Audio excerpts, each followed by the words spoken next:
12 months, a million lessons, and many Sam kidnappings later, and we're down to our last week before the car finally gets handed over and inspected for road safety, which is ridiculous because safety in the 80s was you basically being in the crumple zone and seatbelts were an afterthought. And anyway, time to reassemble and test drive. I always get really confused with these. So what we've got is these two little undertray pieces. Now, we're pretty lucky because they're actually labelled. So we've got R, the right hand side, and L. This one has L on there.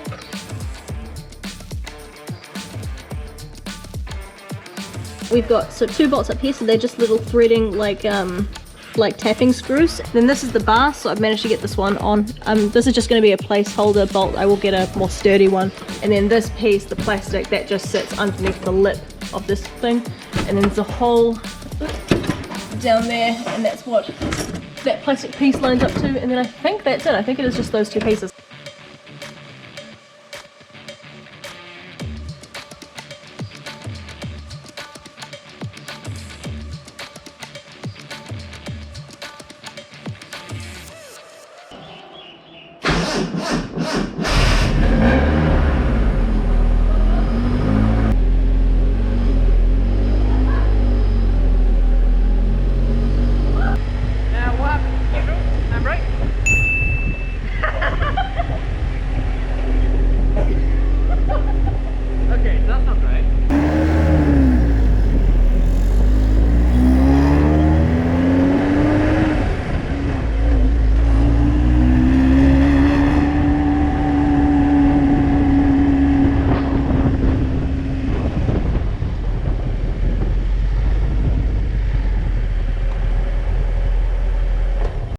The first thing to tackle is the lack of brake pressure, which I am hoping is due to some missing and incorrectly routed vacuum lines.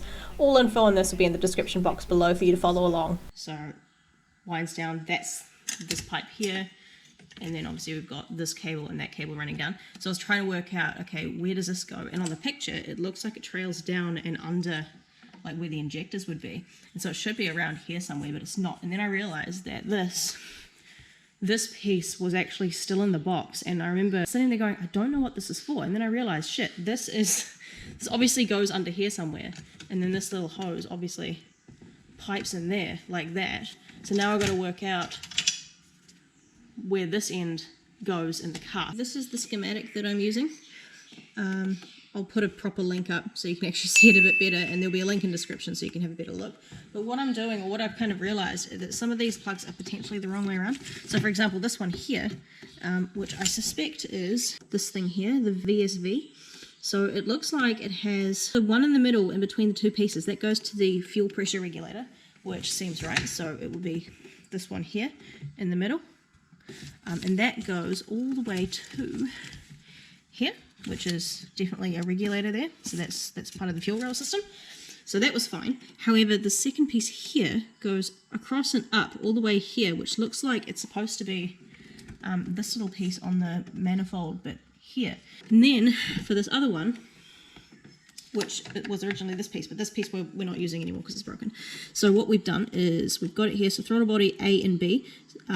So I put that around, so I've plumbed it into the throttle body. This should be A. This thing is supposed to be this thing here. So that's what this piece is currently plugged into. So that should mean that we go back here on ourselves. B should be the one facing this, which it is. So the free one we've got here is A. So A is the white side. Yeah, so that's A. So A now needs to use, so we'll have this, I'll use this one, unless I've got some more if it's not long enough. And then what A does is it connects back into the throttle body, which you will not be able to see because it is incredibly tight, but there is a very tiny, it's like, it is in there somewhere on the throttle body, which, yeah, that one will plumb into. So I'm just going to do that now.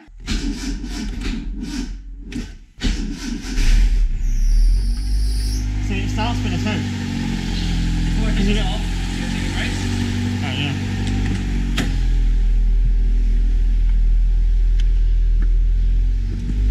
Oh yeah, it feels way better, yeah. I don't know, it just feels weird. Now you're on. Yoink! That'll be fine. Oh. Hey, headlight.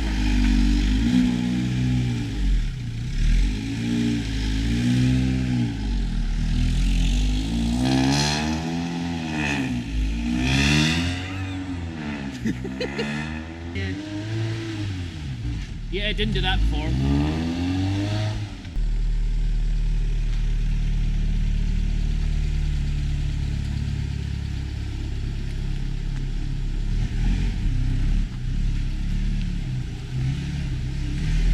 Stop.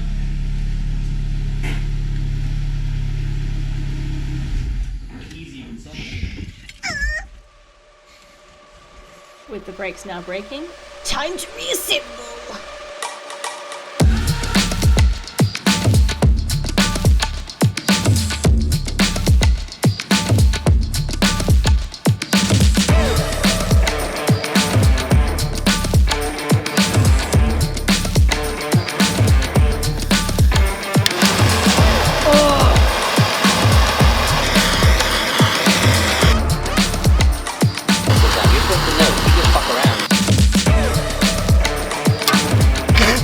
Cell phone. It's mint.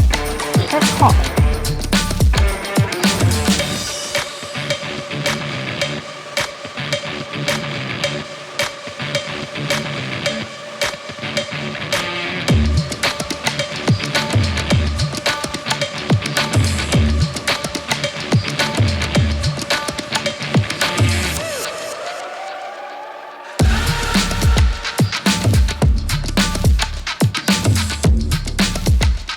Tomorrow is cert day, which is really exciting. So there's a couple things left over that I need to do for it to be ready for cert. And the first one is we've got some hub-centric rings made for the wheels. Now, cert requirement is aftermarket wheels. They need to have a hub-centric ring. And then the only other thing I really want to do, and it's not, to be fair, it's not particularly cert related, but I just want to reassemble the entirety of the trim, move all this mess out of the way, install all the missing, missing panels and pieces just to make the car look complete, factory, well not factory, just complete.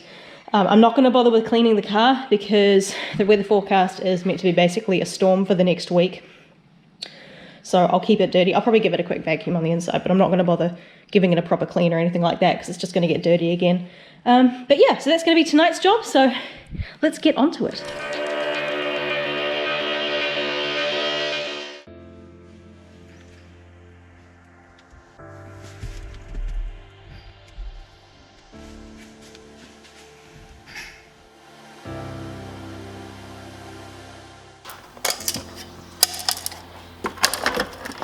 There's no evidence on the internet. There is no evidence that this car was off the roof. So, Don't we know that?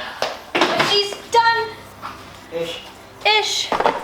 So, did we get that cert? No. But the car performed much better than originally thought, and for the most part, the list is pretty minor. The handbrake cables failed the WAF portion, which was expected. Some more tinkering with that will be needed, but still, I am super happy with the result and so relieved. It's my first manual swap car, and to be honest, I didn't do too badly. Now, time to find that NSX gearbox.